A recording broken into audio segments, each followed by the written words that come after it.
afternoon, everyone, and thank you for joining the Extended Day-Ahead Market Working Group 3 meeting related to greenhouse gas accounting and costs. This is Christina Osborne from ISO's Stakeholder Engagement Group. I'll be providing support for the meeting. Kevin Head is the facilitator for this working group, and Brian Jacobson is the scribe.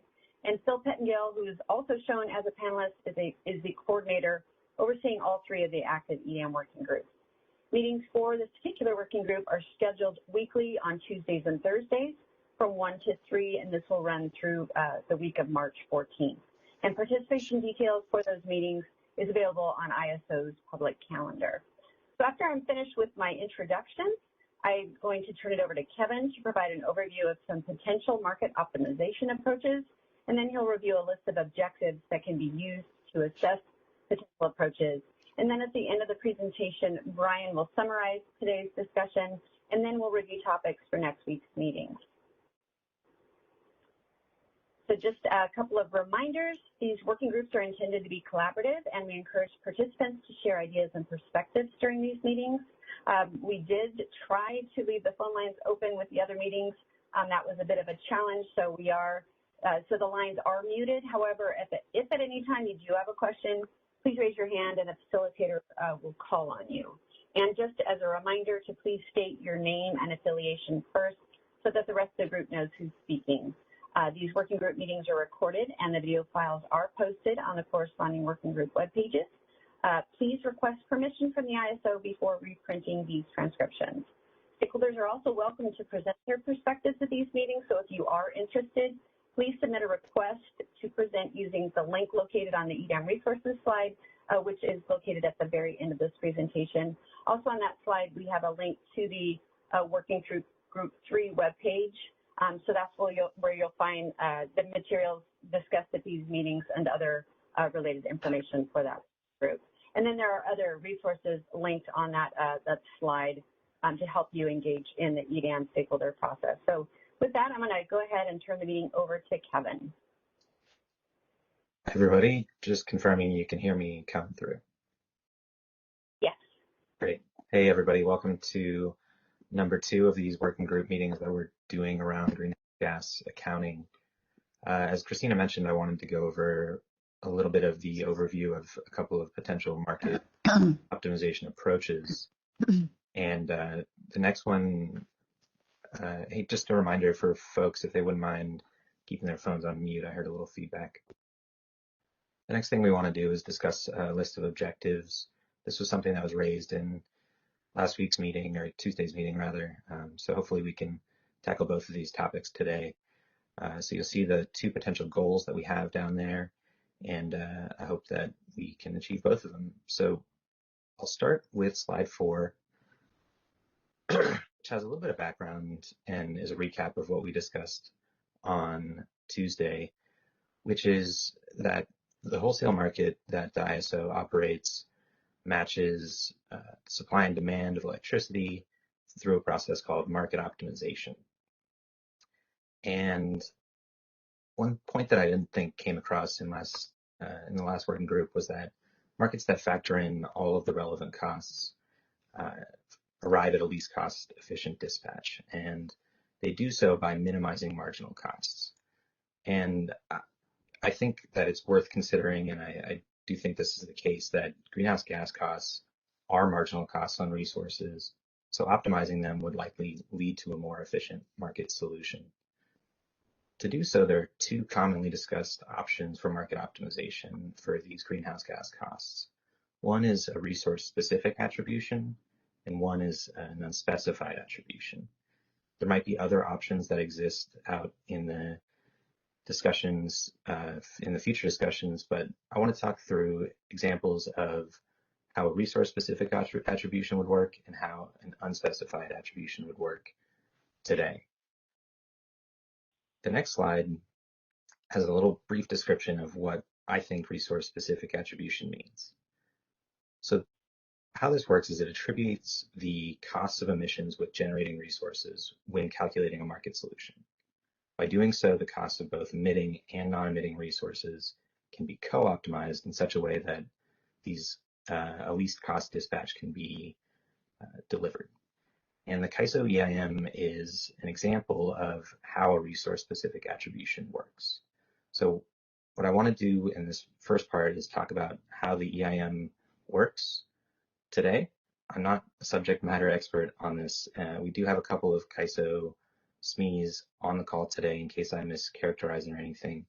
I do want to say, though, that this is not me advocating for using this model.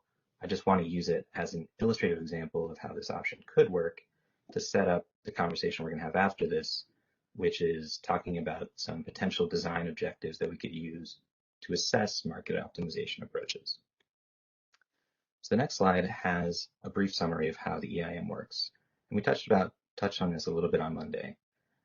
So the first thing that's important is that the EIM market optimization recognizes that electricity generated and consumed outside of California does not create a compliance obligation under CARB's cap and trade program. However, when it does importantly factor in imports into California and creating a compliance obligation through that. It does so by the EIM participating resource scheduling coordinator electing it via a voluntary greenhouse gas bid.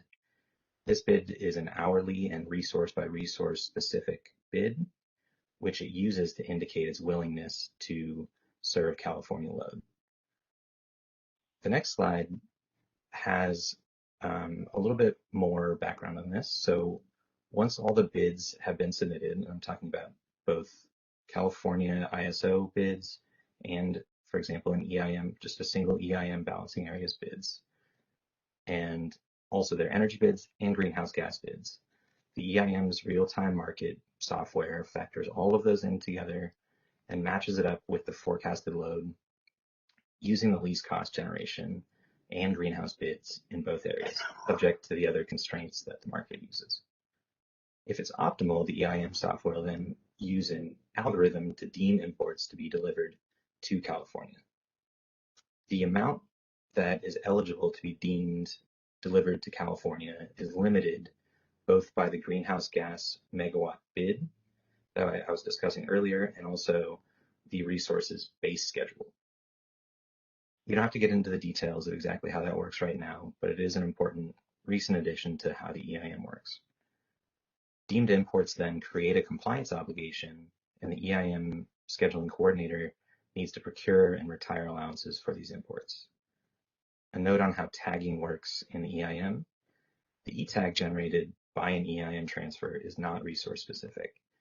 There's no explicit ETAG between a specific generating resource and a load being served. In this case, the one that we would be considering is a load inside of a greenhouse gas zone such as California. Rather, the ETAG represents the overall EIM transfer. So the next slide has a very high-level numerical example of how this works. In this case, there are two generators with an equal cost profile. One's located in Utah, for example, in PacifiCorp's east area. We'll call that one generator A. The other one is located in California. That's called generator B. Generator A will submit an energy bid of $30, representing, let's just say, to simplify it, its fuel costs. The greenhouse gas bid would then be an additional $5, indicating their willingness to serve California load for $5 per megawatt hour. The EIM real-time market then does its magic and determines the least cost solution. For the sake of this example, both generator B serves California's native load, and the PacifiCorp resource also is deemed to deliver to California. When calculating the prices in each area, the California ISO's price is $35. The PacifiCorp EIM area is only $30. The difference being that $5 incremental GHG bid. The EIM market will then collect the additional $5 worth of revenue from California load serving entities and pay it out to generator A during the financial settlement process. So that's an example of how the EIM works today, and more broadly, a type of resource-specific attribution that might work. The next slide has an example of an unspecified approach, and I'll start with also saying that I'm not an expert on how these types of approaches work, but I'd like to just characterize them for discussion's sake today. The starting point for an unspecified approach is that the transfer between balancing areas is unspecified. It doesn't state a specific resource is being delivered to a specific load. So instead of optimizing each resource, the unspecified rate applies a hurdle rate to allow for bulk transfers between non-greenhouse gas zones and greenhouse gas zones. So in this way, there are two ways that resources could serve, resources in a non-GHG zone could serve the greenhouse gas zone. And this includes non-emitting resources. So one is if the price differential between the non-GHG and GHG zone is sufficient to overcome that hurdle rate. That hurdle rate is an exogenous dollar per megawatt hour greenhouse gas cost that's an input into the market. The other one, which isn't explained explicitly on this slide, is that there could be some other mechanism to allow non-emitting resources to serve greenhouse gas zones, which could complement that hurdle rate calculation. I don't understand how that would work exactly, and hopefully some participants later on in the working groups can present a more detailed approach on this. So before I transition over to those design objectives that I had mentioned at the front of the call, I'd like to open up the call to folks to correct any of my mischaracterizations, or if they have any questions at a high level about how these types of solutions work. And I want to say that if there are questions kind of addressing specific areas of it, I would ask that maybe we leave those types of discussions to a working group where someone actually presents a formal proposal rather than me just characterizing them for illustrations purposes. With that said, does anyone have anything to say, and do we have any folks in the queue? I think I see Stuart in the queue. So do you want to share your thoughts, Stuart? Somebody add some context to the benefits of the unspecified approach. I worry about reporting coming out of all of this. I would like to understand the benefits the unspecified approach brings, because the existing approach is lacking in terms of that tag, if you will, that's not specific to the resource, which I was somewhat expecting either it get fixed or something in its place to say that that transfer is associated with the resource, that in turn improves the reporting and makes things a lot easier. So I'm just wondering what the benefit of the unspecified approach is, because it probably doesn't fix reporting in many respects, but is there other benefits I'm not considering, or benefits I'm not considering when it comes to that approach? Yeah, I don't have an answer for you, but maybe this is a useful thing to bring up. So what I wanted to do in the second half of the conversation is talking about the design objectives of these approaches. And these objectives would be kind of the criteria against which we could assess these different approaches and balance the different objectives against each other in hopefully coming up with a recommendation from the working group. I think reporting is a useful addition to that list. How is reporting enabled by this approach? So to answer your question, I don't know the answer, but let's put it on the list of potential objectives for these approaches and pick that conversation up in the latter half of today's call. So thanks, Stuart. Yeah, I don't know if there's any additional context that others could bring to the call, because I believe this approach has been discussed, and they maybe can add valuable context at this point just to help everyone. Mm-hmm. If others are willing to chime in on what they were thinking when it comes to unspecified approach. Okay, well, if anyone has any thoughts on that, if your mic isn't unmuted, please raise your hand or send a message to the chat that says, hey, you want to pipe in. Does anyone have anything to say on that? Quite a few people in the queue, so I'm not sure if any of them are responding, but I don't see anybody in chat. Okay. Okay. But you can send it out if you want to chime in, if you want us to open your line. Okay. Yeah. Please, if you have anything to respond back to Stuart on, just ping us and we'll try to open up your line or raise your hand and we'll give you a chance to talk. So up next we have Callie. Do you want to go ahead, Callie? Yeah, hi, this is Callie Wells with WPTF. And actually, I had an ask very similar to Stuart's, in that I think it would be really valuable at some point, probably sooner rather than later, to also talk about not only the benefits of the unspecified approach, but maybe some lessons learned or some challenges that we're seeing right now with the current approach in the EIM. Because I know I think it was a prior GHG, it might have been one of the other working groups, it was mentioned that, to the extent the existing functionality can be leveraged and it makes sense, that's, ideal. And this is when obviously we have something in the EIM, but I think before we go too far down that path, we should kind of look back at what's working, what's not, and use that as an assessment. Does it make sense to continue down this path in an EDAM? So I think also knowing what challenges we're having today and what benefits of using the current approach and weigh that against the benefits of an unspecified approach and the challenges we foresee there will help with this conversation quite a bit. Yeah, no, I agree. And I think the objectives discussion later will help us kind of put some parameters that we can use to characterize those challenges and potential successes as well. What does the current model do that the alternative might not do, or what does an alternative do that the current model doesn't do? So thanks for that feedback, Callie. I agree. Yeah, and just one follow-up real quick, and as a secondary question would be, and does that make sense in an EDAM, right? What might make sense in EIM might not necessarily align with the EDAM. Mm-hmm. Sure. Okay. A really quick comment on that to support that is, I think the definition that you've given, Kevin, which is really helpful on the resource-specific example, is using the EIM, which is, as you know very well, intra-hour balancing and reserves. We're talking real energy transactions, so another dimension here. Yep. Thanks.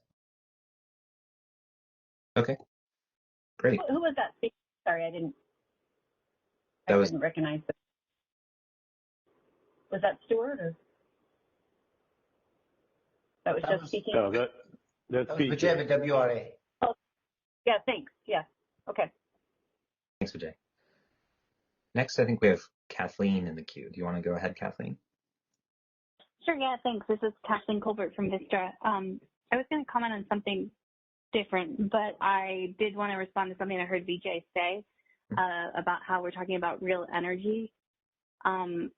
I understand us to be talking about day-ahead transactions and the day-ahead clearing. EIM talking about real-time transactions and real-time clearing. I do not understand that the scope includes necessarily, when we're talking about optimization, anything other than what happens in the day ahead in the real time. So I did want to just say, if that is an open thing, maybe flag it, because I definitely think we're talking about day ahead transactions. Okay. Yeah. Does someone from the ISO want to hop in here? It's my understanding that the reporting requirements are based on the output from RTD, and that's a real-time market, which is it's the 5-minute market. Does anyone want to hop in? Yeah, sorry, and Kevin, I'm happy to have a question, but I just wanted to clarify that the reporting scope I see is different than the optimization scope. So I was trying to clarify that when we're talking about this, we're talking about the day-ahead optimization and the results and how they reflect environmental. Totally wasn't trying to confuse the after-the-fact reporting. So apologies if I was, and maybe that's my confusion on this point, but I think that maybe that would help my confusion if we could clarify. Yeah, and Kathleen, I was on the same speaking. page, so those are different. Yeah, and Kathleen, I was speaking, which at WRA, I was speaking to the day ahead.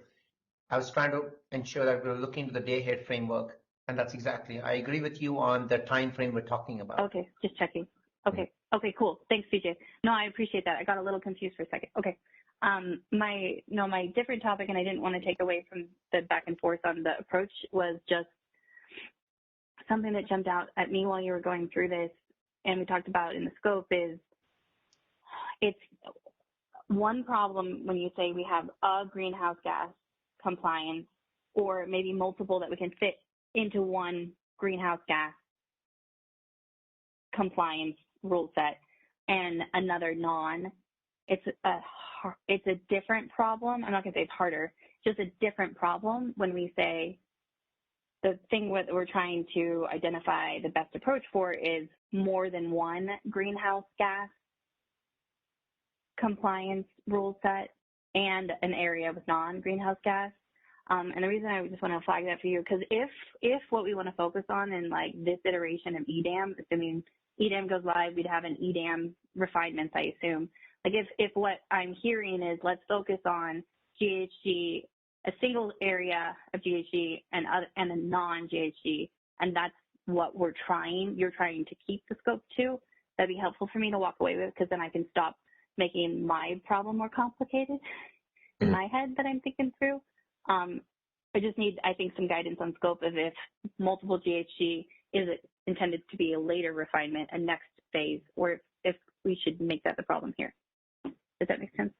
Yeah, I do understand that. I think let's talk about that in the objectives discussion. I think we captured it in the scope items to say that this is a specific example, but if we didn't, it might be a useful design objective to consider to be used as criteria that an EDAM should be flexible enough to allow for multiple greenhouse gas zones, which might have different carbon prices. And that would be related to, but separate from, one that was brought up by Mary in last week's meeting, which was allowing linkage between carbon pricing programs. So there's potential that we're starting out with two different carbon pricing programs, but those might be linked at a later date or at the same time. So maybe those are some good design objectives to keep in mind. So next, Dan, I know that you had your hand raised. Oh, hey, Kevin. Yeah, hey, Kevin, Brad. This is Brad Cooper. Can you hear me? I can. Yeah. Hey, I was just wanted to add a couple things real quick. Mm-hmm. Things may have changed lately, but I'm pretty sure this. Someone can correct me if I'm wrong. But you know, as far as considerations for reporting between the the hurdle rate approach or the resource specific attribution, I don't think the lack of ETAGs is an issue because ARB accepts our final RTD deemed amounts as the compliance obligation. So someone could correct me if I'm wrong, but I don't think that's based on ETAGs like it is for regular old imports. The EIM generators output being delivered to California for GHG purposes is based on our results of our optimization. And then, and like I said, for GHG, it's important to remember, like we said, the reporting is based on the real-time final output. The IFM, like it is for energy, is really just a financial hedge, where you can get your GHG obligation day ahead, and then you're locked in for real time. I think it's more of a hedge thing, but it is also part of the optimization.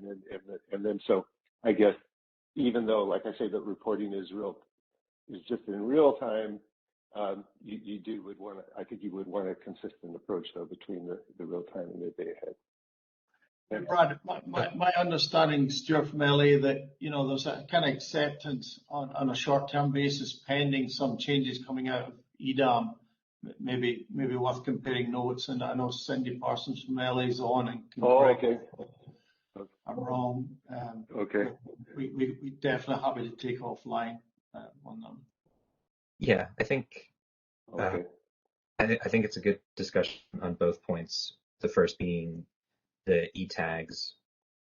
I brought that up in the context of sort of looking down the road, but maybe I shouldn't have mixed the topics at hand. So I agree, maybe we should sideline the concept of tags for the time being.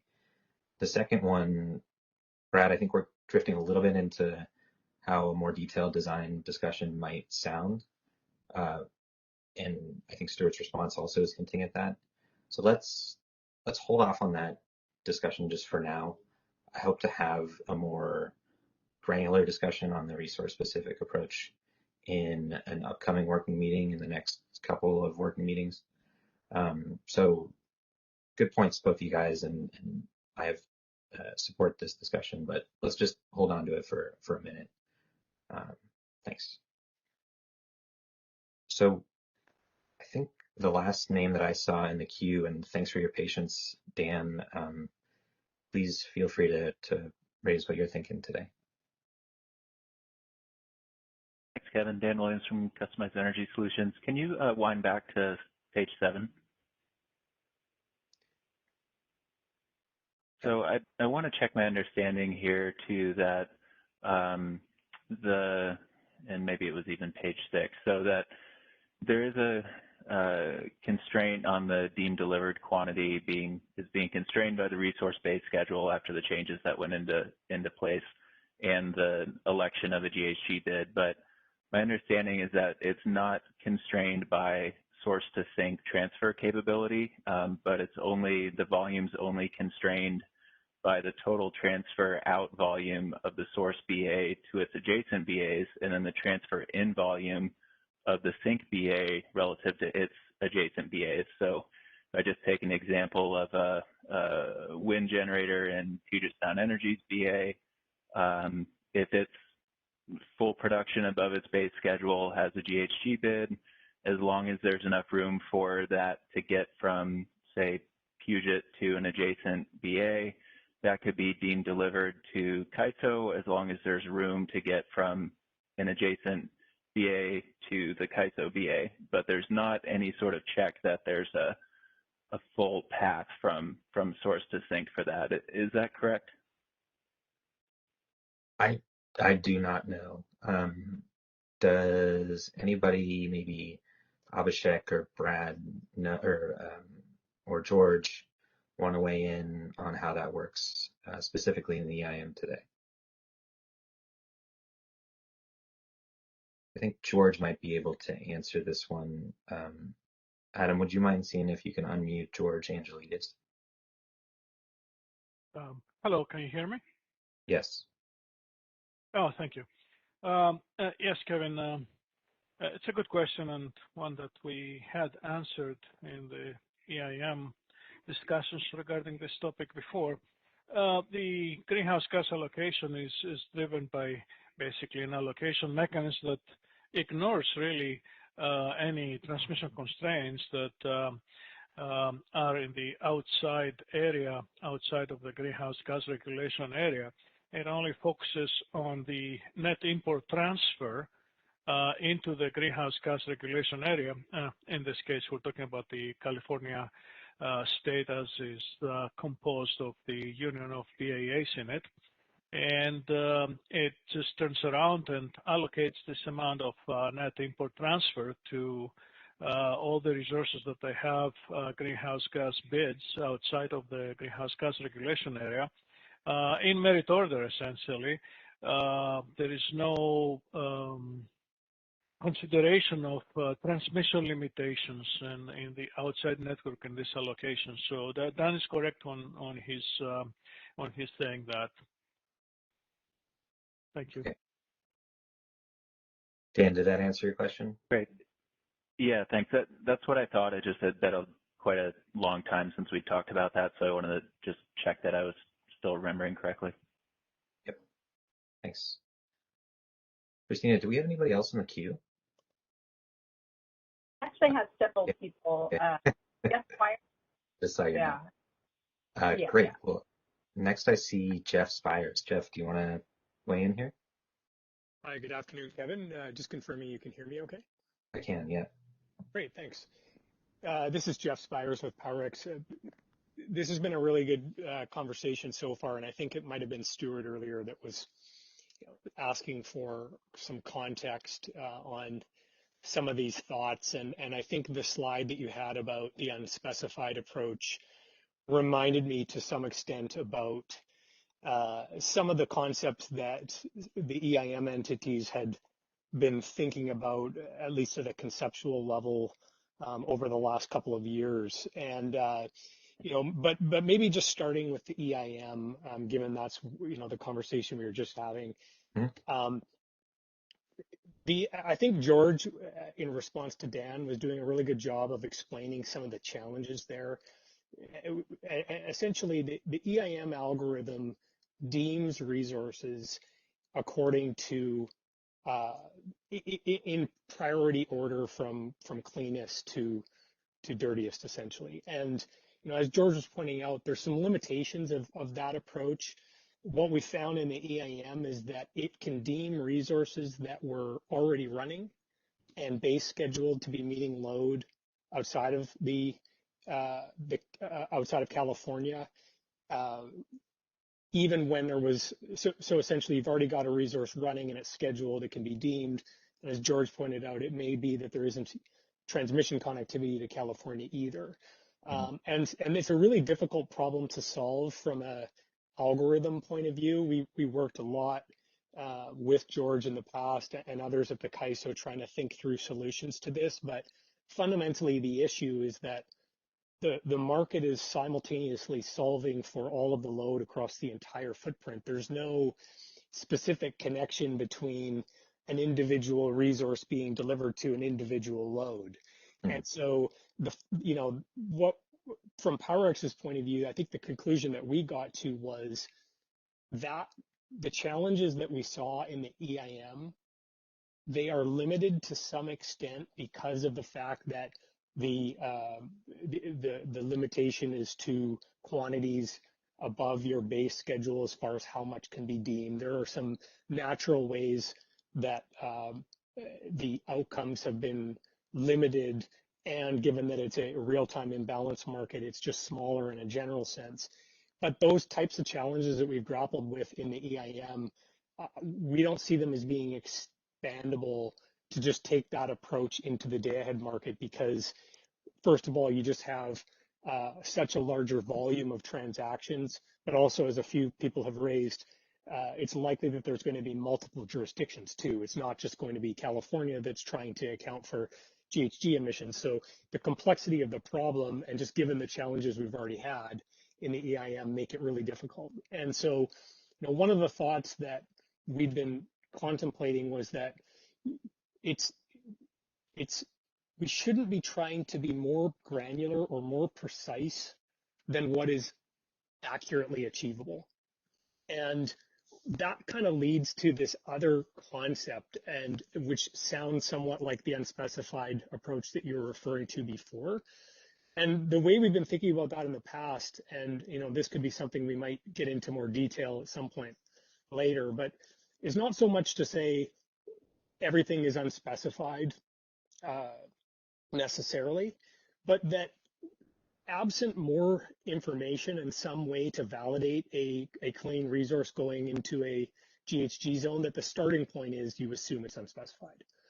But what you do is you supplement that assumption then with some criteria to say, how can a clean resource deliver into California or to another GHG jurisdiction and receive the clean credit for that?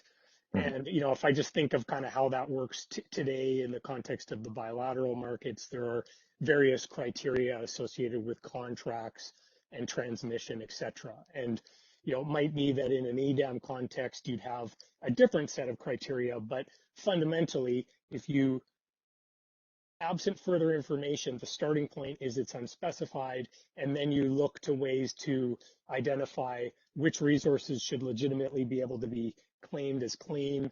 And some basic concepts might be, well, that they've got transmission to deliver to that zone. So it's plausible that they could get delivered to that area, for example. Yeah.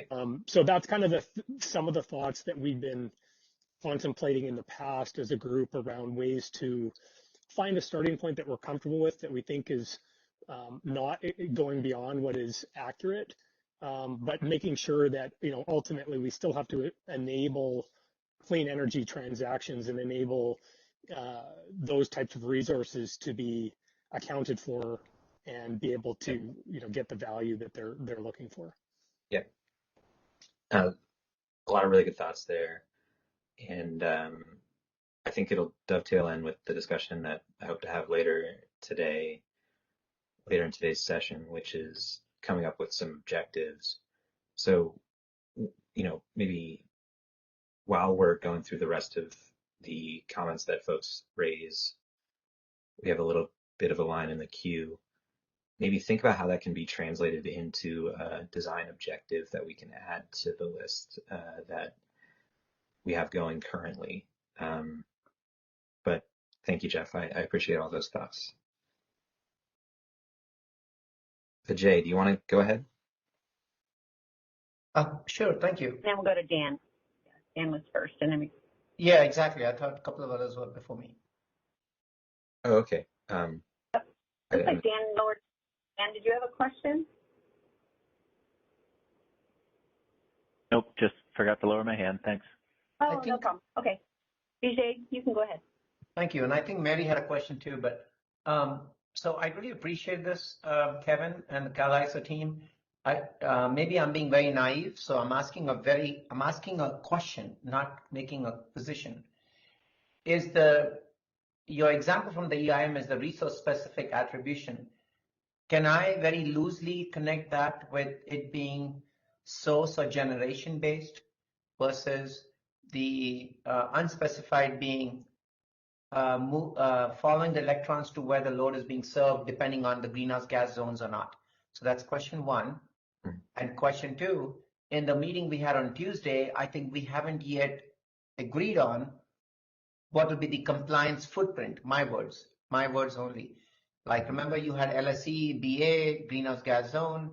So I just want to be cautious in understanding slides number 7 and 9 are focused mainly on explaining how the current EIM framework works and how you define greenhouse gas zones, but you're not necessarily replicating it yet for the EDAM. These are my two questions. Thank you. Yeah, on the first one, I don't know if we could characterize the EIM as being either generation or load-based because, well, one, we haven't kind of, as a group, agreed upon some definitions on those, but I view the EIM as being, the EIM and the ISO considered together are both generation based for, the generation within California is subject to a CARB obligation if it's emitting carbon dioxide, and it's load based in the with respect to the imports into California. So it's the electricity that's associated with the imports into California. So it's hard to say that it's one or the other. I think it's a hybrid approach. No, and I think that's great. That's very helpful summary. Thank you for that. I appreciate it. Thank you for now. I'll hold tight. And your second question was on the greenhouse gas zones. Your reference to the greenhouse gas zones part of the compliance. I don't think we've landed on any agreement from the last meeting on that. That's still open for discussion.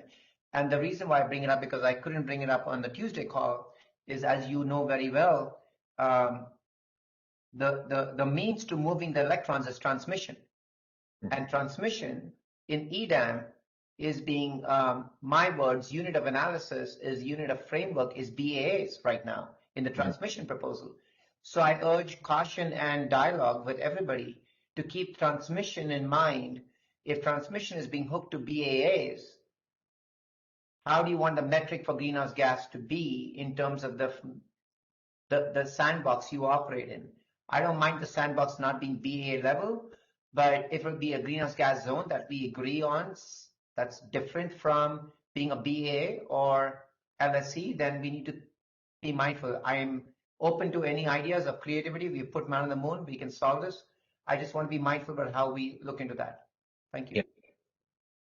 I'm not, I haven't been able to follow the other working groups in detail, so I don't want to characterize what they're discussing. But my understanding is the EIM, the sort of unit of account, the geographic area that we're talking about, if it could even be characterized as geographic, is the balancing area, because we care about numbers between the balancing areas. Oh, that's helpful. Yeah, today. But the scope item that we have for that discussion, which hopefully we'll get to in the next meeting, is to decide on the point that you're bringing up. So in my mind, it's still an open issue, and this working group hasn't reached a conclusion on that. So no, that's fine. And I want a full disclosure. I will be putting a request for WI to make a short presentation, not a long one at all, on some thoughts around greenhouse gas accounting and what to just keep in mind as considerations. Not saying anything is perfect. So thank you. Okay, thanks. And this goes for everybody.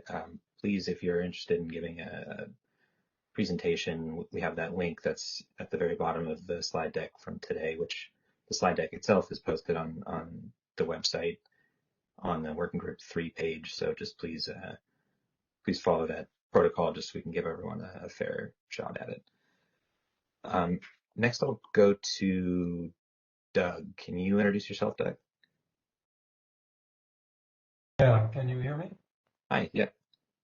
Great, thanks. I'm Doug Howe, and I'm here today, and I'm speaking on behalf of the PUC MOU group, which is a group of state regulatory agencies here in the West that have an interest in this subject, particularly from a clean energy standard. I don't want to make a position statement or anything close to that at this point, but I would like to ask a question and just make a proposal to the group. Certainly coming into this, I think the premise that I had was, if it ain't broke, don't fix it. And so the first question that arises is, if the EIM GHG regime is not broke, why would that not serve as the model going into the EDAM? And we've heard some discussion about that here. E-tagging, the lack of resource-specific e-tagging may or may not be a problem. I think there's a difference of opinion on that from what I gather. But I also think Jeff Spies of PowerX kind of got to the issue saying, well, there's certain things that the EIM GHG regime really can't do. It would be hard or impossible to do. And are those issues that we want to address going forward?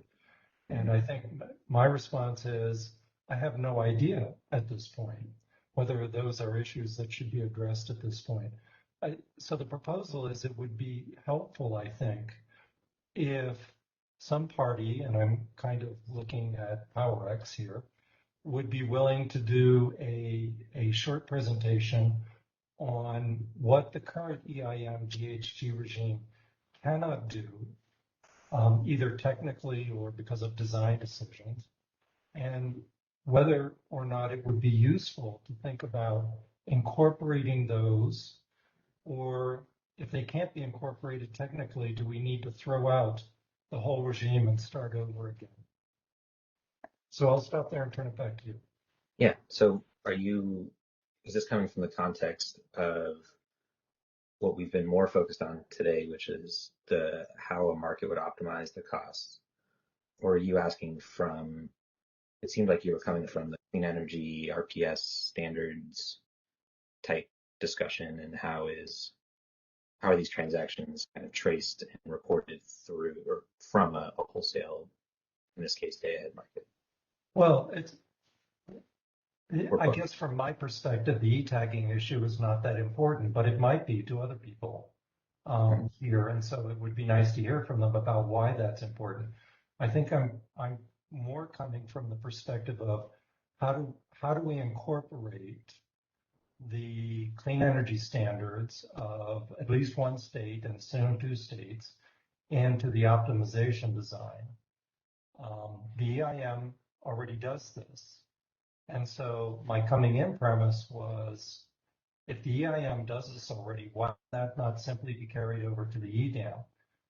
And what we've not heard yet is why that either won't work or why that's inadequate. And we have to change the system for EDAM because of, reasons 1, 2, 3, and 4. That, I think, at least for me, would be useful to have a better understanding of.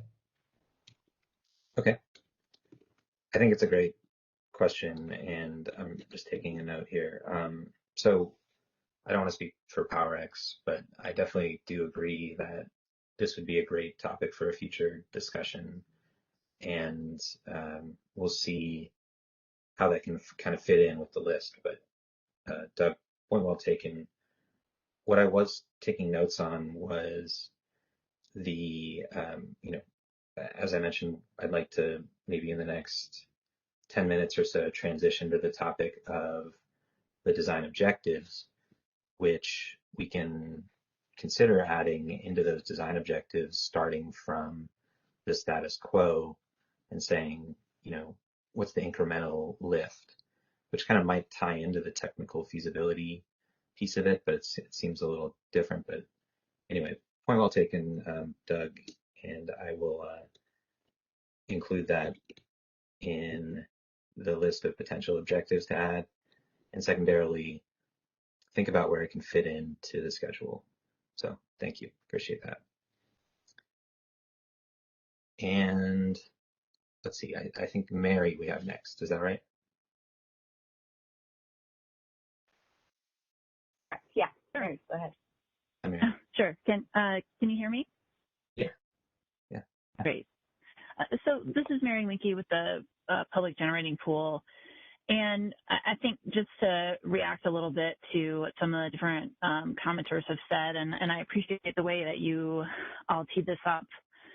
But I think what we really need to think about is actually less binary than this in terms of using a resource specific attribution versus using a kind of unspecified approach.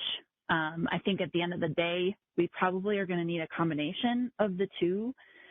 I think the resource-specific approach has some pretty obvious benefits in terms of, dispatching resources with an accurate reflection of the emissions of those resources. But for a number of the reasons that Jeff already mentioned, and one other one that I'll mention in a minute, I think the approach in EIM is potentially problematic. And I think I agree it'd be helpful if we could have a deeper discussion of why that's the case. But I think what I would just urge people to think about is, much sort of resource specific attribution as we can, but then kind of treat sort of what I think of as sort of the remainder or leftover as sort of an unspecified, similar to, I think, how Jeff was sort of characterizing it as the default is that an unspecified rate is applied unless certain criteria are met that allow a resource to be, considered clean and eligible for a resource-specific attribution, kind of mirroring how the approach works currently in the bilateral market. So I really actually firmly believe that we do need to kind of take a new, we need to look at this with fresh eyes and not necessarily based on how it's done in the EIM. One other thing I'll flag, and then I'll stop here, is just that I do think, in addition to the items about kind of how the current approach in the EIM is a bit problematic, if we try to expand it to the EIM or expand it to the EDAM and expand it to more than one state policy, is that I think more and more entities, across the West are going to need to have a lot of ability to direct, where their resources are being counted. So the things that happens in the current EIM deeming approach is that you have the ability to specify whether or not a resource can be deemed to California, but not necessarily the ability to specify exactly how much will be deemed to California. And I think that will become problematic in the future as entities really need to be accounting for, essentially all of their generation with future state policies and state policies, thinking specifically of Washington. So I think it will be important for any solution for entities to be able to really direct where their resources are going and how they're going to be counted. Yeah, I think those are two great points, Mary. I'll put the latter one on our list of objectives as potentially being added to the list. Do that in a second. The first, I totally agree that if there is a middle ground that can be reached and sort of a hybrid approach that can be used, I'm fully supportive to hear how that works. And I didn't want to set up today's discussion as these are the only two approaches, but I thought they would be useful to contextualize the conversation, because it's kind of hard to perceive what a hybrid approach looks like if you don't know what's being mixed together.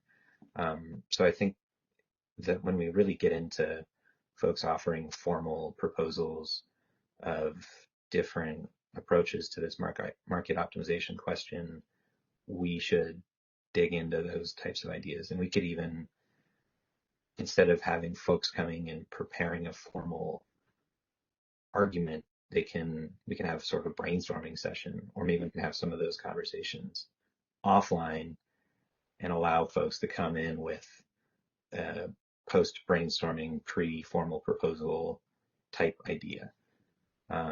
So thank you for that input, and I really appreciate it. I'm going to move to Alva, and then I think we have the J after. So Alva, do you want to go ahead and introduce yourself and share your thoughts?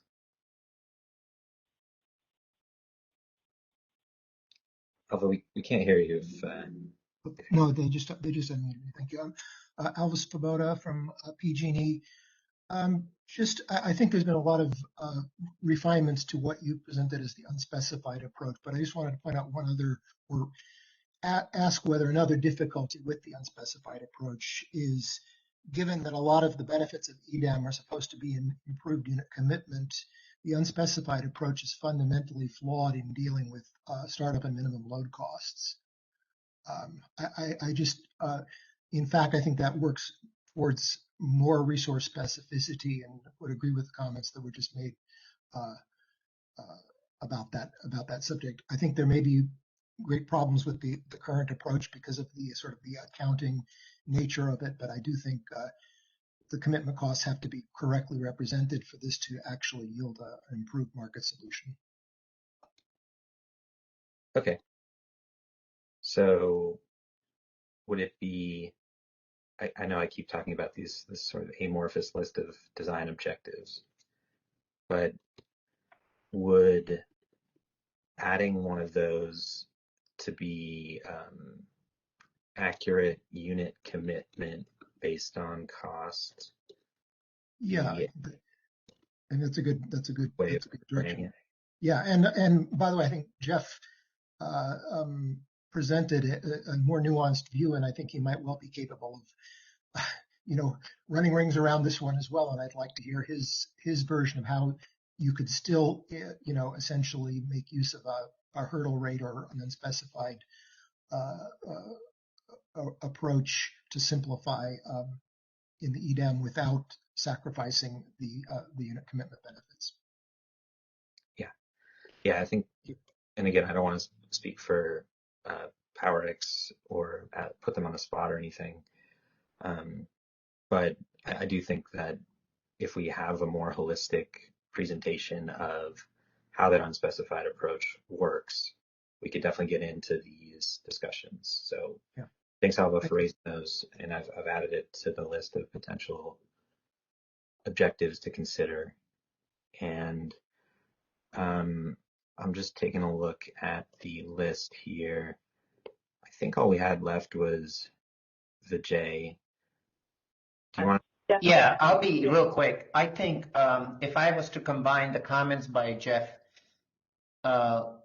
Spies with PowerX and Doug Howe, I think it would be beneficial, Kevin, if you don't mind, for CalISO staff to consider, like you in your next steps of upcoming topics on slide 10, it would be great to better understand what is not working in the current EIM framework with the greenhouse gas accounting compliance approach.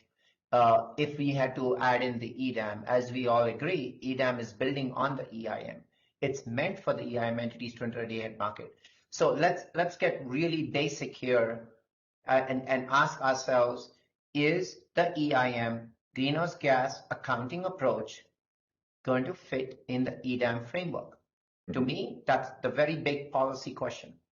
To look at that policy question, my operational question, as you've started to realize, I like to think of policy versus operational, would be if the ETAG is being used as an instrument in the EIM but captures unspecified resource, what is the challenge with ETAG in an EDAM? Is what's limiting it back? Can we use our existing seatbelt and strap on better? If not, what new seatbelt we need? ETAG is the seatbelt. It's the instrument.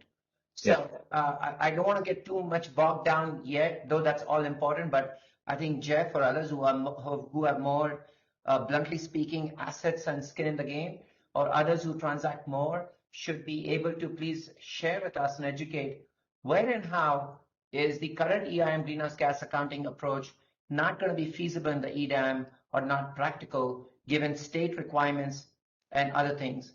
But second is a more fundamental important issue as well, is you are going to have non and greenhouse gas interacting entities where it's not just the CARB anymore. It's not just the cap and trade. So those are two elements I wanted to bring up, please. Thank you. Yep. Thanks, Vijay. Christina, next I think we had Jeff again from PowerX. Jeff? Yeah, Jeff, Claire, and then Kathleen just. Okay. Hi, Kevin. I just thought that I would jump back in briefly based on the comments, the last couple, and just say, you know, first of all, I think Mary did a really good job of articulating, I think, where some of the thinking that, you know, PowerX and some of the other EIM entities had along the lines of trying to find not only the right starting point, but also, you know, where do we want to end up in terms of some competing objectives and trying to find sort of a middle ground of some kind. So I think Mary's comments I agree with and think were helpful to that. And just in response to Doug and some of the others that were raising the prospect of kind of more discussion about some of the potential challenges in the EIM that we see in terms of expanding to the EDAM and more discussion. I just wanted to say I think we'd be happy to participate in that, but you know, there are a number of other entities that have spent a lot of time on these topics, and I think you know, kind of expanding that discussion to include some other entities would be helpful. But anyhow, to the extent that we want to set aside some time to dive into that in more detail at a later workshop, I think we'd be open to that. Yeah. I expect we will set aside some time to do that.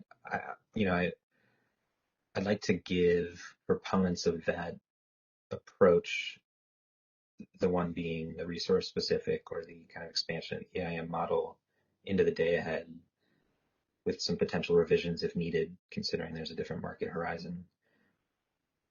A chance to present the positive case for that before we start picking apart kind of a hypothetical example. And in that effort, we can characterize the successes and failures, or challenges rather, of an EIM approach, and then characterizing how those might diminish in the EDAM or expand in the EDAM. So this will be a topic of conversation, I promise. And I think folks are starting to pull the thread a little bit more, and I'm looking forward to that. I want to make sure the yarn ball stays a little bit, or still somewhat intact for today's discussion, but we will get into those topics. So thank you for responding back to that, Jeff. The Next person I saw in the queue was Claire. Claire, do you want to share your thoughts? Sure, thanks, Kevin. I'm not gonna comment substantively on either one of these approaches right now, and WPTF will have some thoughts on that in the future, but I don't think that was what you were looking for in this discussion anyways. I did want to toss out a possible objective to add to your list, and that's that I think that any proposal that we come up with needs to be compared. I mean, we've talked about technical feasibility. We've talked about the fact that we've got some principles already laid out in the common design principles. But I think we also need to keep in mind how whatever we come up with compares to other more broad organized market design objectives. You know, things like efficiency, things like least cost dispatch, recognizing that, you know, greenhouse gas carbon does put some constraints on what least cost means if we didn't have a carbon in there. So I just want to make sure that we keep in mind that we need to make sure that whatever we come up with supports our overall market objectives in pursuing a extended day-ahead market. Yeah, thanks for sharing those thoughts. And I, just considering the time, will use them as a transition into the next topic, which I hope, Christina, that there's no one left in the queue. That the last person I heard was Claire. Is that right? Kathleen is in as well, and yeah, she'll be the last one. Yeah. Okay, Kathleen, how's it going? Kathleen, you might be muted. Can't hear you.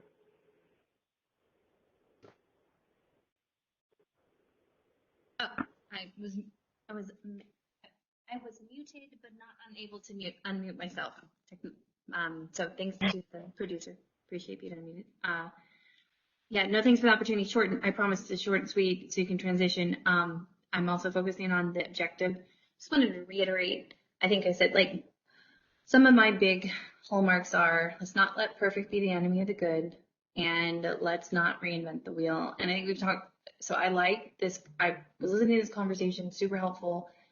I think we should make a decision fairly early, very soon, on if we are moving with kind of my principles, which is let's take what we have and let's enhance it or adjust it to work for a day ahead being added, which is how I think about the problem. And versus if we're saying that we don't believe what we have is good, that's a very different starting place for me than I'm already pretty confident with what we have, thought it was designed to be durable. But if we've changed our mind as a stakeholder community in the CAISO, then, and we're scrapping it and coming up with something new, then I think that has to apply to EIM. And we have to do that to EIM first, and then talk about what needs to be adjusted by adding the day ahead. So it's not that different from a process perspective to me in my head. It's just, are we working with what we have conceptually, or are we scrapping it? And I think that decision needs to be made really soon. I would just encourage us to think about how there's probably a compromise of using what we have and adjusting it, even if there are challenges that you find. So there's just a couple thoughts. Yeah, that's great. Points well taken, and I think it's a good transition to the next topic. Christina, would you mind giving over presenter rights to me if they're not already sitting with me? You have control, Kevin, so go ahead. I feel the power. So I was remiss in last week's meeting to not remember that, as I believe it was Claire mentioned, that the EDAM Common Design Principles already had defined some of these design objectives that we might want to consider in our market design. And I apologize for that, but I think it's good that we have today's conversation to maybe give a little bit more room to discuss what we want to see out of a successful market optimization design. And I want to start with just the market optimization design, hopefully in isolation to the extent possible. And then if there's time, come to the carbon tracking aspects of what an EDAM might be able to achieve. This conversation, as I think you folks are aware of, and as somebody raised in our last meeting, has the potential to snowball. So if we're not making good progress on this, I suggest that we cut it rather than debating these at greater length and letting it spill. Definitely, I don't want it to spill into the next meeting.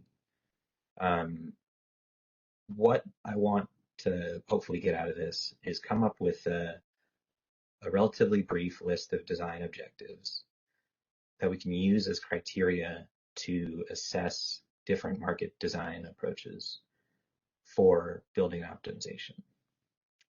So what I'll do is I'll start with the ones that we have here and then refine them if we need to make them maybe more specific, more broad, but enough to guide our assessment of these market design approaches in a way that's might not be quantifiable, but is at least reasonable to characterize. So I'll start by reading this list off, and then I've been trying to keep notes of what other folks have been raising, and I've identified you by your organization. I'm not trying to remove the personalities behind this, but it just made sense to me to do it this way. So I'll start by reading these. So the first design objective, and these are the ones from the EDAM Common Design Principle document, is that there should be no inappropriate or unacceptable greenhouse gas impact in a non-greenhouse gas zone. Second would be leakage should be minimized. Third would be enable resources in a non-greenhouse gas zone to compete on a level playing field with resources within a greenhouse gas zone. Fourth, do not inadvertently undermine RPS policies. 5, allow for market efficiency, and 6, to be technically feasible. And so I don't really have a good way of structuring this conversation other than just maybe going down the list and seeing if you folks like these, think that they're good thoughts, but maybe not useful for assessing market design alternatives, or might be subsumed or added to a particular item. And these are just in order of when folks weighed in. So I'm not trying to prioritize anybody or anything. So I'll start with what Kathleen just kind of ended with, which is do not let the perfect be the enemy of the good. Does anyone have any thoughts on this one?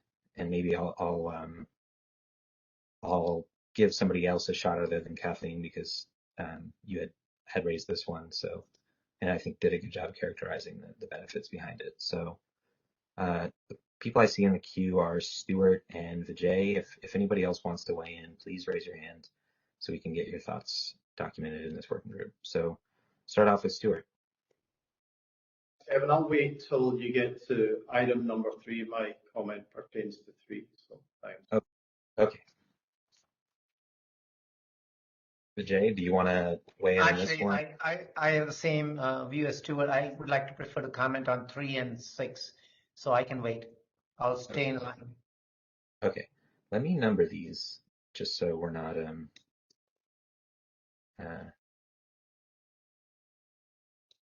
speculating here. Great. So we've got Stuart in line to talk about this one. Do we have anybody else? It's actually number 3 above. Okay. Do you want to just go for it? Yeah, I guess this equally applies to resources in a GH zone that want to compete in a level playing field with resources in a non-GHG zone, because you can't do that right now. So this should at minimum say, and vice versa at the end of it, I would suggest. And I would like to understand a little bit more why resources feel that they aren't able to compete in a level playing field. Is that tying back to Mary's comment and an inability to specify a volume, or what's the reason behind this particular bullet, I guess, for folks in a non-GHG zone? Yeah. Can I maybe just turn it back to you, and maybe we can just keep this in the context of how the EIM works today. But in what ways are resources within greenhouse gas zones not competing on a fair level playing field with those outside of one? So if you're in a non-GHG zone, you can add effectively a bid order that says, here's my GHG component and I want to be considered for dispatch into California, for example. You can't do the reverse and say, for LA's resources, they're all assumed to be in the California boundary, but some are out of state, if you will, even though they're within the BA, and you cannot remove the GHG adder in the same way. So you can add to dispatch into California, you can't remove the GHG component to dispatch, from Utah, like a resource, an LA resource in Utah to Washington, let's say. Okay, and this would be an LA resource that's pseudo-tied into LA, is that? Correct, yeah. Okay. Maybe I'll open this question up to the group. Does anyone have any concerns with adding and vice versa to this design objective? And I don't know the best way of doing this, but if you want to just speak up, I'm not sure if you're muted or not, but the folks who developed these might have a little bit more context as to why this was added and phrased the way that it is. Yes. This is Claire Brydich from the Western Power Trading Forum. Hi, Claire. Go ahead. Certainly share the concern that was raised. I'm not sure I share it necessarily from the same perspective, but I think the issue comes down to, and this is why the modification was made to the EIM algorithm in 2018. The secondary dispatch problem arises in part because California resources, or resources like the example we just heard that are pseudo-tied, always have to reflect their carbon bid adder in their energy bids. And as a result, to the algorithm, they're always going to look more expensive than they would to a resource outside the state, even when the resource outside the state is a less efficient resource.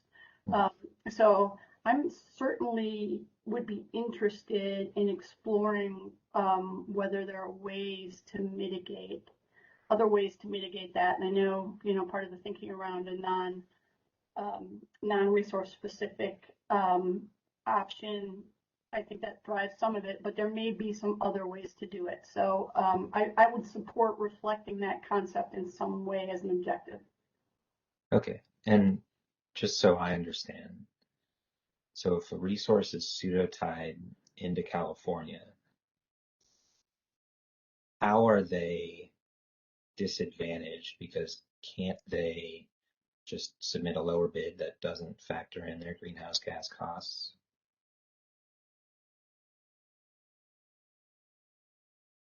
Well, I'll let Stuart respond to his particular. No, they cannot. And this is something we've raised with Kaiso and George. So Kevin, George has got quite a bit of background in this one, but they can't. Okay. Okay. I don't know, Kevin, can you hear me? This is George, so maybe I can jump in on this one. I can, but before we do, I just want to make sure that maybe this is something that'll come up better when we get into kind of specifics around the potential EDAM approach, but maybe I'm mistaken. So do you want to just weigh in a little bit, George?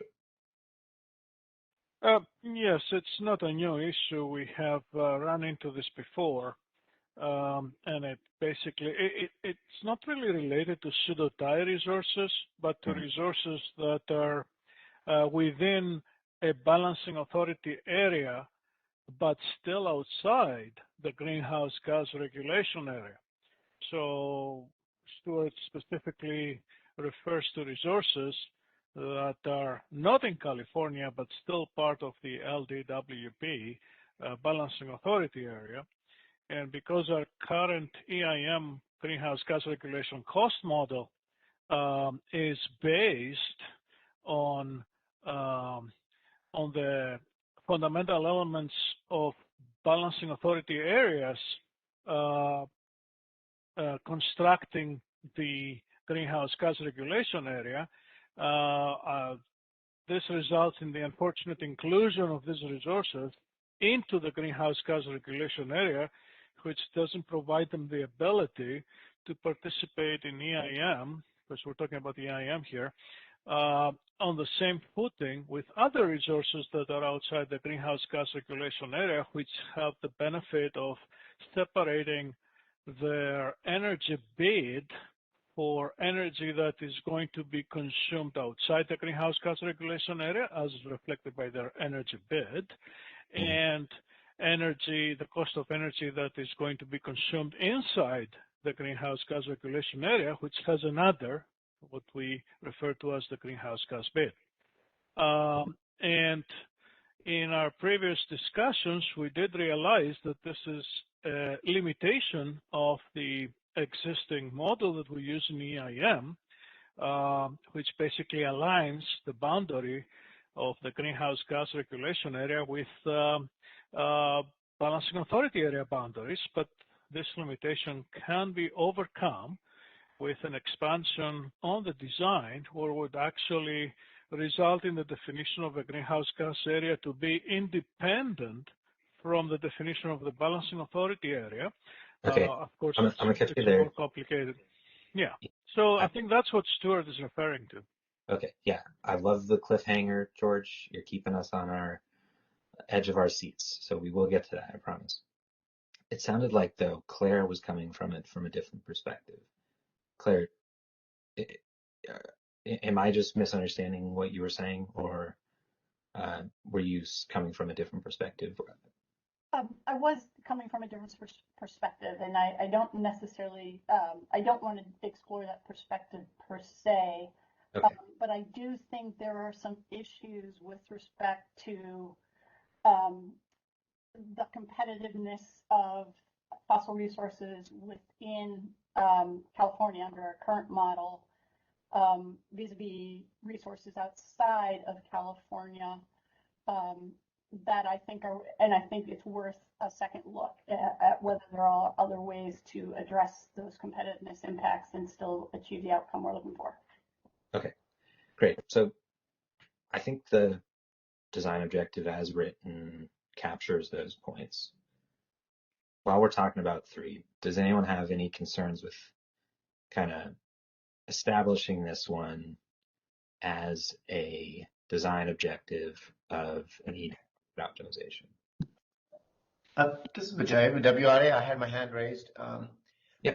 I do think when I first read this, I could be mistaken, but it to me very naively gives the impression that you would want to find market price signals or incentives to make fossil fuel resources outside a greenhouse gas regulatory pricing program to be at par or make it competitive.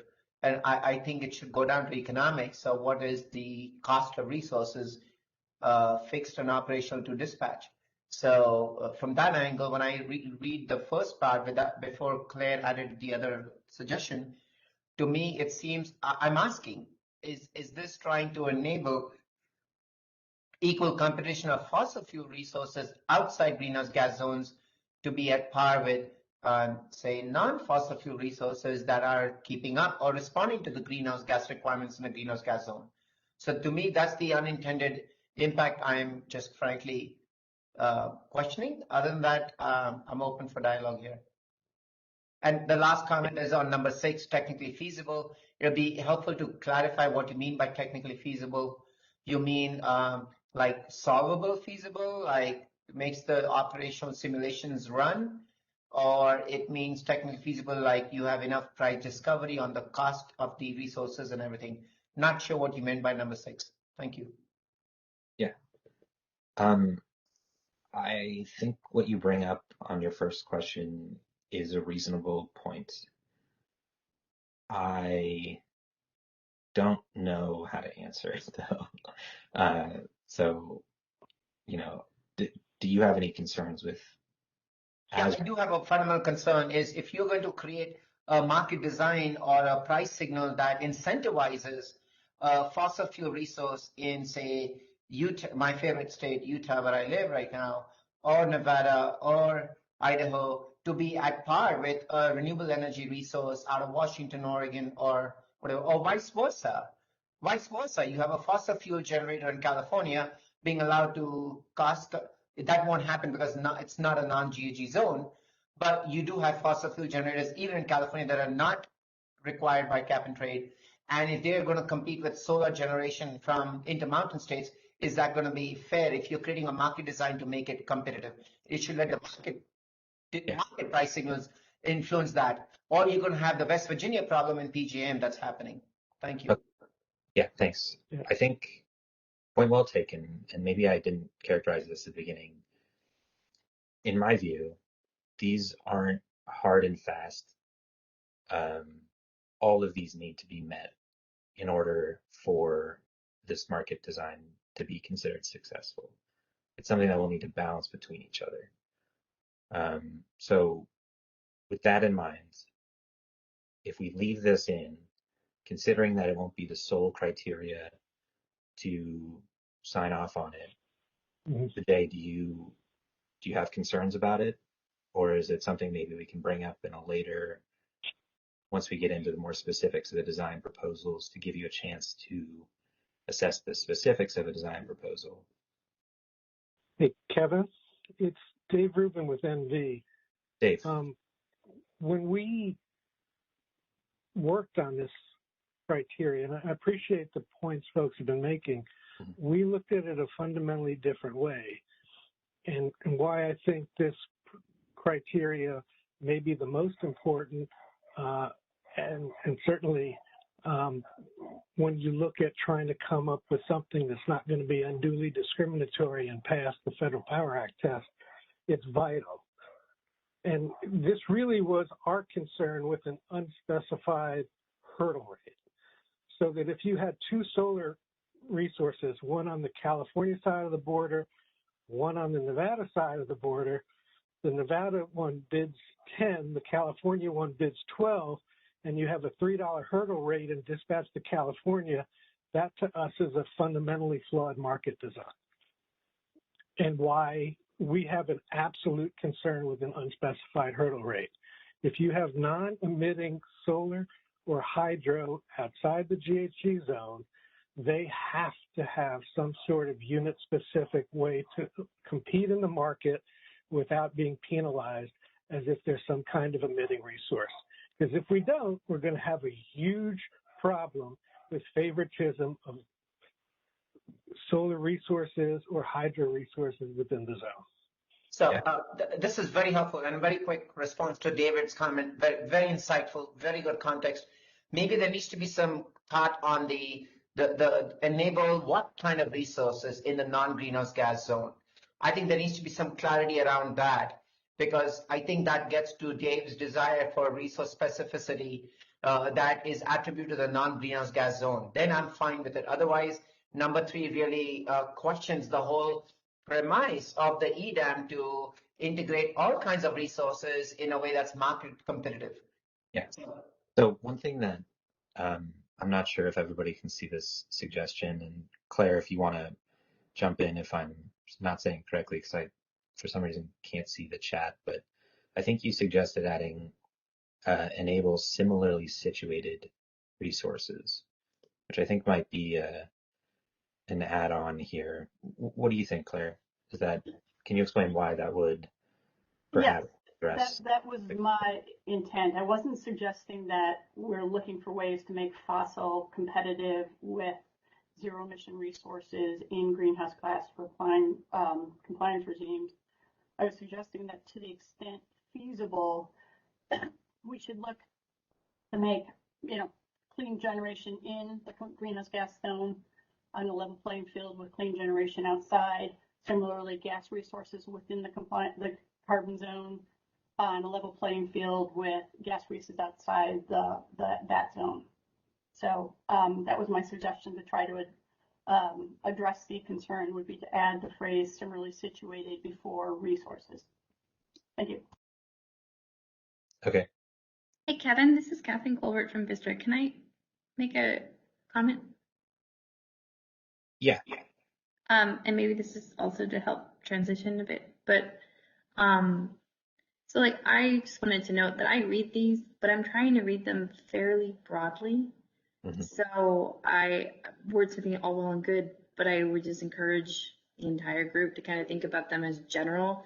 Maybe we try and take what we need to take from it, but like I take from number 3 such a much more basic thing of we need to accurately value resources in the market optimization. I think that once we set rules that accurately allow for submission of costs, then they should be getting similarly situated resources will naturally be treated on a level playing field. So to some extent, maybe this is me echoing what Claire said the last meeting. This is a good one where getting into the details might help us because I see it as like we just need to have good rules, right, with good costs and make sure that we're modeling them right, and then you will have an efficient market outcome. So that is, I took efficient market outcome out of number 3. Okay. All those being said, I think this is maybe one that we don't need to necessarily agree on now how it's phrased, or we might need to disaggregate it. Or maybe Kathleen's suggestion, we could say allow for market efficiency by accurately reflecting all relevant costs. Including. I think Kathleen's suggestion for a market efficient outcome is what a technically feasible solution should be. When you do an optimization solution run, if it's technically feasible, it should lead to a market efficient outcome. So I would like to clarify, we don't create too many goalposts and too many protocols. Just my comment. Thank you. Okay, yeah. And I did get a little bit more guidance as to what the technically feasible point was intended to be, which is that it's something that we can, and I don't want to commit to this exactly, but it's basically something that we can theoretically implement and solve in a sufficient time for this working group, or at least, let's remember that the output of this working group will be a work product that will help, push into the straw proposal what the stakeholder community has considered in this effort. So, we want a technically feasible solution that's solvable from, a market efficiency side, but also something that we as a group can reach consensus on. That's my understanding. But so I'm getting a little bit lost in the queue here. Christina, would you mind just telling me who's next? No, not at all. So Anya has her hand raised, then Eric Johnson, then Commissioner Rindall. Okay, we'll go in that order. Anya, would you please introduce yourself and let us know your thoughts here? Sure. This is Anya Gilbert with the CAISO, just looking to speak to 6, and I think it'll touch on 7 and 8 as well, and maybe a suggestion on 9 if you want to scroll down a bit. Yeah. So the suggestions raised by Kathleen for 7 and 8, I think can marry to a certain extent with 6, and I'd like to posit, potentially rewriting to say, instead of technically feasible, to write out balanced precision and implementation, just highlighting that, we're looking for this to be precise, but need to balance it with what's feasible, with what's implementable. So the phrasing I'm suggesting is balanced precision and implementation. Okay. And then there's been real quick. Does anyone, if I rephrase this one to say balancing precision and what was the second? Implementable? Implementation. Implementation. Okay, thanks. Does this add additional context beyond just technically feasible that folks think is useful for assessing a market design or optimizations? Is this good? Is it bad? This is Vijay WRA. I like this. I think it should it be with? Are you trying to choose both goals, or you want them to coexist? That's a question. So I like this. Sure. My thoughts here are that they're going to need to coexist. And so we may not have complete precision. Some proposals may not be implementable. We are really looking to balance that precision and implementation. Mm-hmm. So Kathleen, you were the one who raised these. Does Anya's proposed change to technically feasible to this language capture what you were getting at with these? Or might we consider adding some additional text to this that might more accurately capture?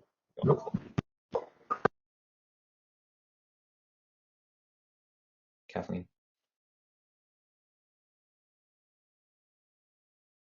You might be muted. Sorry. Yeah, no, this is great. I think that captures it, and I appreciate it. Okay, great suggestion. And I think I also saw somebody else supported it. So I'm going to move on to some more comments because we have some more folks coming into the conversation, and I want to give them a chance. I don't want to walk away from any of these right now as being done, but I think we're actually coming with a better list as we continue through this conversation. So next on the list, Christina, was Eric Johnson. Eric, if you could just specify who you're affiliated with first, that'd be great. Thanks.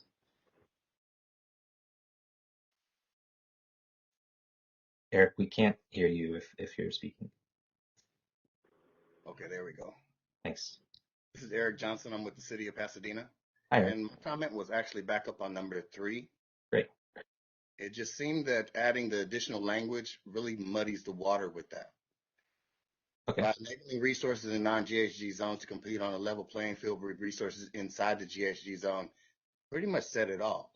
Similarly situated, at that point, it's not similarly situated, it's similar technology. And vice versa, that's a design concept that would have to then impact the EIM. Mm-hmm. That's one of the things that George had already said, is that for and plus the way that the GHG works, at least inside of California, if you generate in California, you have a GHG requirement.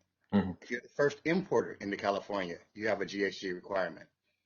So as we look at that, if you're not in the GHG zone, one of the things that you're allowed to do in the EIM is say that you don't want to be part of that. You don't want to import into California. You're not impacted by that. Now, that may mean that your bid isn't accepted because you haven't looked at California as part of where you want to move your power to, but you're also insulated from that additional requirement. Mm-hmm. So I think that the way that it was written in the first place took care of that. And then on number 6, where you say balancing precision and implementation feasibility, because that's what you're really talking about, is whether or not the implementation can be done that way. So yes, you want to have precision and you want to look at implementation, but is the implementation feasible? Yeah. So Anya, implementation feasibility, any concerns? Let me just. No concerns there. Okay. And on 3, I hear where you're coming from. I'm trying to think about how we might change this. The vice versa, George has already said that's a EIM issue. So that's a development issue, a design issue in the EIM that would require a change there as well. Mm-hmm. So if we're just talking about EDAM, that's not going to fly. So it's really not part of this conversation right now. It'd be great if it was, so that then we have pseudo-tie resources as well. And if we could sell those pseudo-ties outside of California, then that's great when we have that opportunity. But as as it's a pseudo tie, most pseudo ties are designated specific to an ISO recipient. As such, when they come into California, you're the first importer. You have a GHG requirement on it. Now, if it's a zero emitting resource, then you don't have that issue. But as long as it's an issue that generates any kind of carbon, yeah, you're going to have that requirement. So the level playing field that it's speaking about here is those with any kind of carbon attributes need to also reflect those carbon attributes as they come into California. Otherwise, it's not a level playing field. And if they choose not to come into California, raised that initially. I'm not sure, Eric, how we're covered going the other way. Even if you're in Utah and let's say you wanted to bid because you didn't have a GHG obligation and that resource could be picked up by other states, you can't exclude the adder. right? I think what everyone's trying to say that, you know, similarly situated resources compete on a level playing field, and from a FERC standpoint, that's critical, right?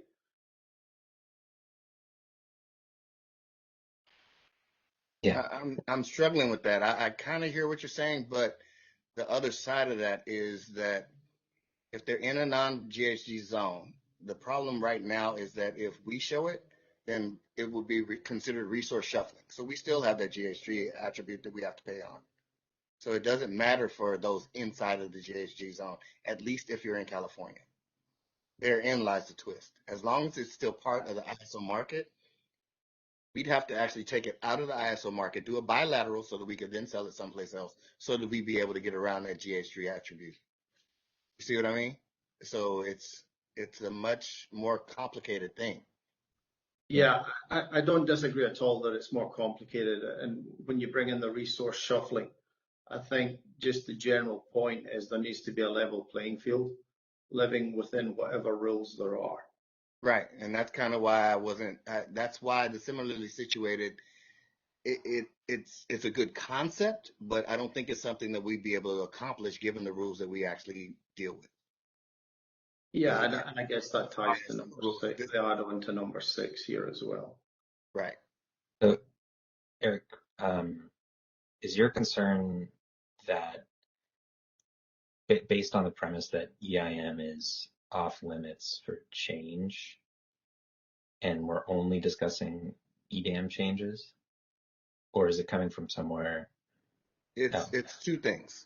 The vice versa, that's part of we're talking about EIM change and then an EDAM change. Similarly situated, those are rule changes that would have to be done at CARB. So at that point, we're not even talking about changes the ISO can implement. We're talking about something that's not even feasible for the ISO to change. So I don't want to set us up for something that we can't even do. And that's what it seems that part of this is at least doing. So if the EIM is not off limits, then the vice versa might work. But the similarly situated resources in non-GHG zones, it's a non-starter. Yeah. Well, I think and I raised this earlier, I wondered if there needed to be consistency between the EDAM and EIM just generally and the approach. I'm sure that we can come up with models that are inconsistent, but I would manage that would violate, you know, principle 6 here. I think that would be difficult to do. So if something's fundamentally different in EDAM to EIM, that may well be problematic. I'm not saying that's an insurmountable problem, but I struggle with scenarios where they're not consistent. Yeah. So I think this is a good conversation, Eric. And okay, I'm kind of reaching the conclusion here that we might not be able to settle on a final list today.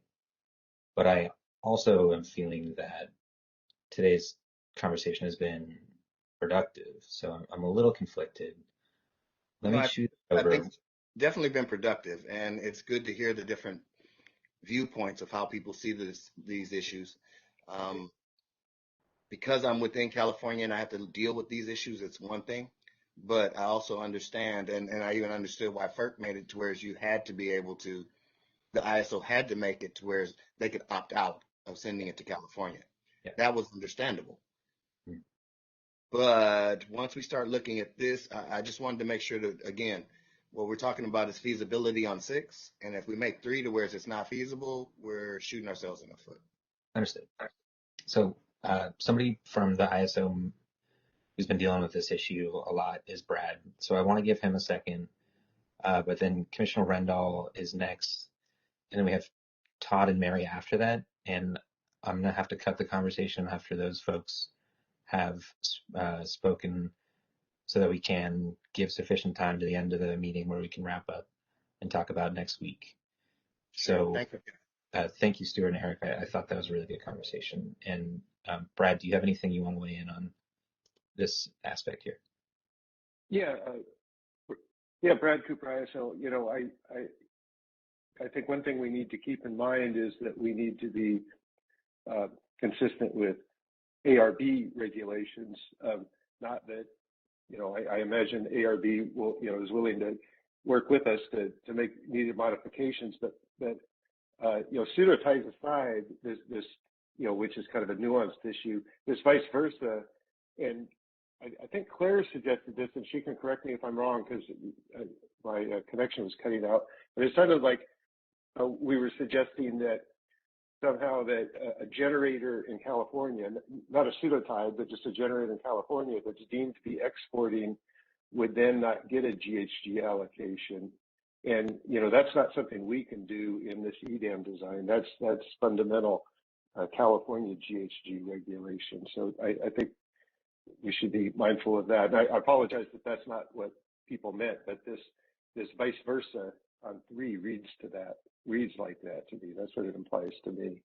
You know, a California generator cannot compete serving load outside of California, just under California regulations, can't compete at even cost with a generator outside California because the California generator has the California compliance obligation, and the regulations don't have anything to exempt resources that are exporting. All generation in California is subject to the ARB regulations. Yeah. That was my main point. So Claire wrote in the chat that that's not what she was suggesting, but I recommend that maybe we just leave this one where it is for now. Okay, but in any case, the principle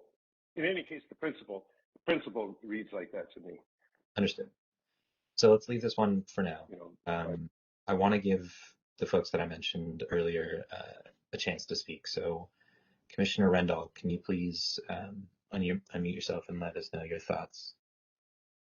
Thank you, Kevin. And this has been a really interesting conversation, but I think I need to just level set and say I think the reason why we're having this discussion about greenhouse gas design objectives for the EDAM is that there are other states, including Washington, who have established additional greenhouse gas or clean energy standards, and that there is a need in order to allow everyone to efficiently engage in market transactions on a day-ahead level to make sure that all state requirements are met, not just California's.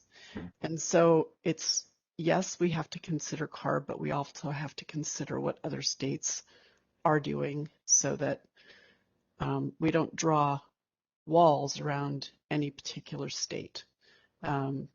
Washington will be beginning its, the Department of Ecology is working on its regulations to implement the cap and invest legislation from last year. So it's important that we consider California's rules, but it's important that we also consider what is going on in other states to make sure we can efficiently trade electricity across boundaries. I really wanted to speak to number 4 just quickly and just clarify that it says do not inadvertently undermine RPS policies, and I think in that vein it probably should say RPS and clean energy policies. So that's my only request for clarification of number 4, and thank you for letting me vent. Okay. I don't think it was a vent at all. I think this was 2 useful additions to the conversation. First, I hope that no one has any issues with me adding that. And the first point about recognizing multiple states' policies is definitely one that is reflected in the principles. It might not be reflected in the design objectives quite yet, but was something that Kathleen had raised, and one that I had built into this bottom section, which is kind of tentative design objectives. And I personally have no qualms with adding it up here, but I don't think that I can open up the debate on that one for now. No, I just wanted to clarify in the conversation we were having about principle number 3 that there really are going to be more than one greenhouse gas zones, not just California. So thanks. Okay, thanks. So I'll go to, I believe Todd was next, then Mary, and I'm going to cut it. And while they're speaking, I want folks to consider, and I'm going to myself be considering whether we want to continue this conversation into tomorrow, because I was worried that it would become a little bit of a morass, but I do think that there's been value in this conversation. So I'm conflicted a little bit here. So if anybody has any thoughts on that, I'd welcome those. So Todd, would you please go ahead? Hi, Kevin, can you hear me? I can. All right, thank you so much. This is Todd Jones from Center for Resource Solutions. My comment is also related to Principle 4, and you can determine whether to consider, revising it, or whether this represents a different objective. But our objectives are to avoid double counting and maintain credible retail transactions of specified power across the West, meaning maintaining the ability to have a single and fully aggregated retail delivery or use claim for each megawatt hour. So we're concerned with avoiding double counting as the market allocates or attributes generation to load in different states or GHG zones, or attributes resources or emissions to market transfers. So, for example, RECs are also used to account for attributes of renewable energy generation. And as Commissioner Rendall said, not just for RPS, by the way, there are also state GHG reporting programs, power source disclosure programs, clean energy standards, and other GHG policies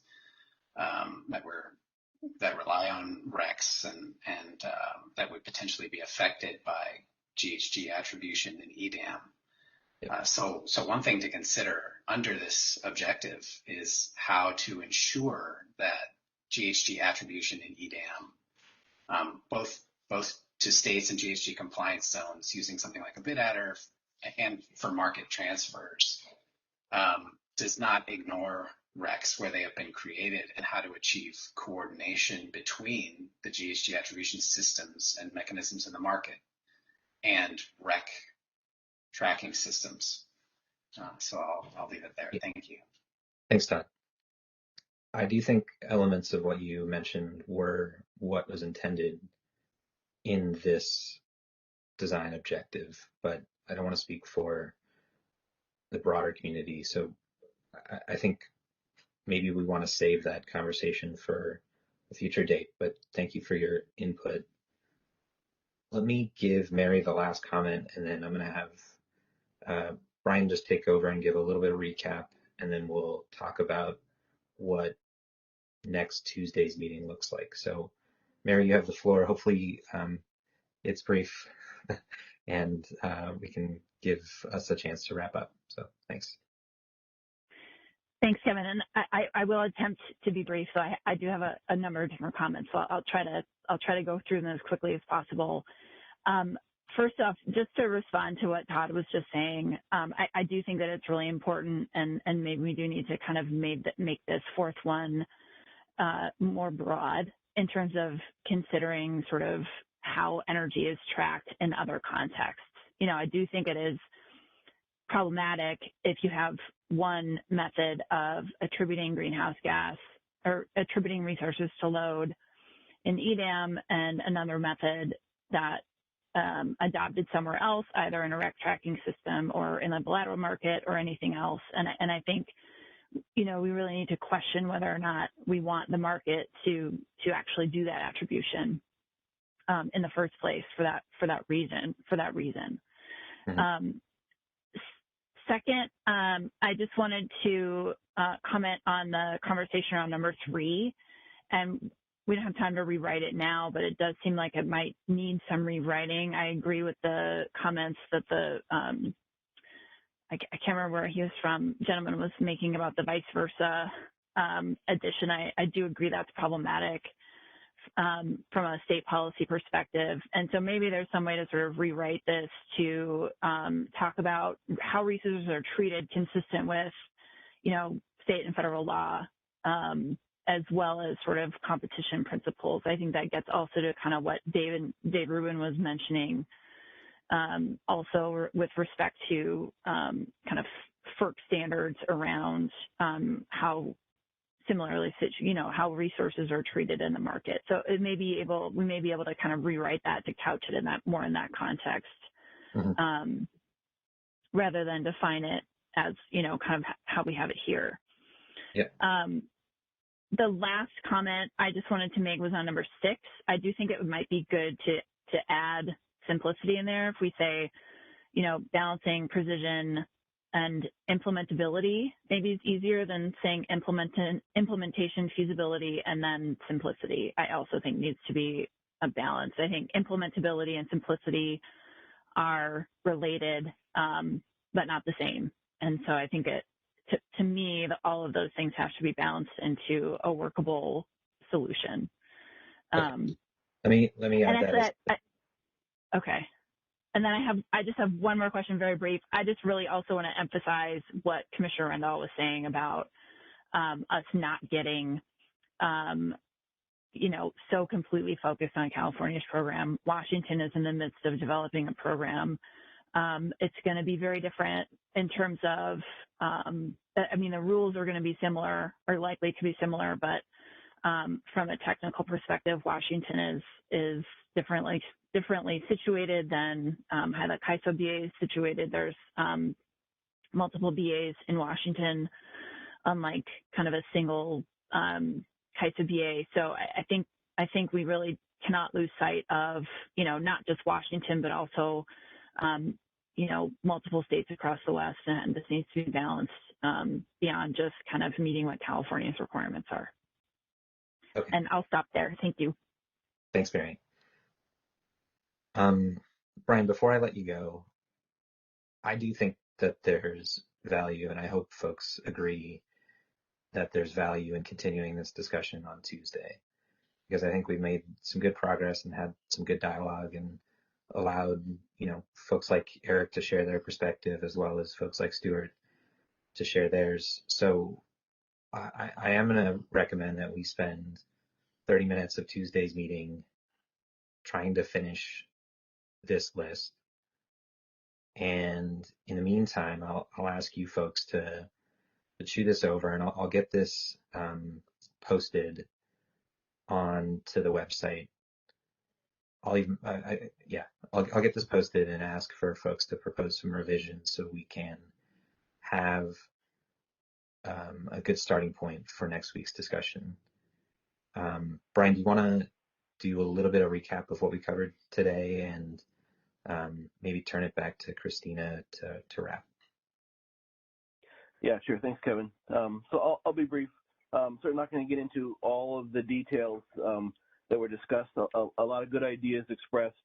We really accomplished 2 things, or nearly accomplished 2 things today. The first section, we had a walk through some optimization elements. I think a lot of that will filter down into the detailed discussion in the coming weeks, but it does serve a purpose to capture some of the main points, and I've captured them. I'm sure Kevin has as well, and we will review our notes and amend and add to the detailed scope discussions for any of the points here that are not already captured. But certainly one of the major themes is the unspecified approach versus specified approach, pros and cons, perhaps a hybrid is achievable.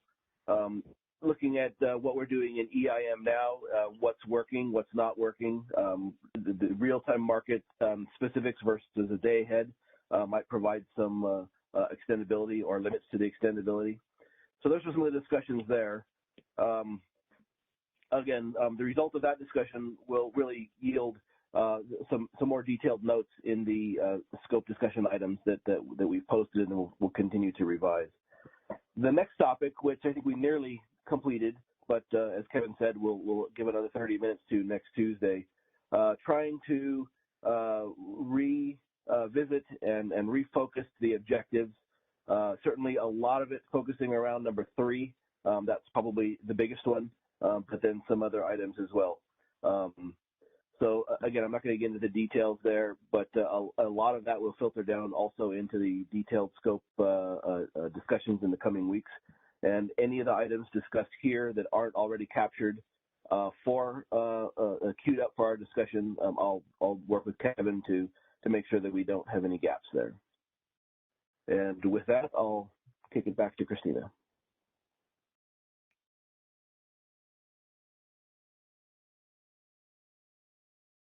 Christina, can we, I'm not sure if we can hear you. Sorry, I was asking Kevin, my phone was muted, if you had any final comments before I wrap up the meeting. I do actually, yeah. So on the last slide, we have a list of topics to discuss in the next meeting. I think I would like to devote the latter half of next week's working session on Tuesday to these topics. But I would like to spend that first part, as I said, trying to wrap up this discussion of the design objectives. We will be posting the revised scope that we had discussed last meeting today or tomorrow, so keep an eye out for that. And these slides are already posted onto the site. And alongside with that revised scope, I'll include just a little brief schedule of how I see the weeks shaping up, because I do want to move out of this higher level discussion of objectives, which I think is important, into more specifics. I think I've belabored this point a little bit. So in any case, I think the objectives discussion will lead into this next group of topics. So that's everything from my side. Thank you, Christina. Great. Thank you, Kevin. Yeah, and so those documents, so the list of objectives and the schedule will be posted on the Working Group 3 webpage, which is linked on the slide.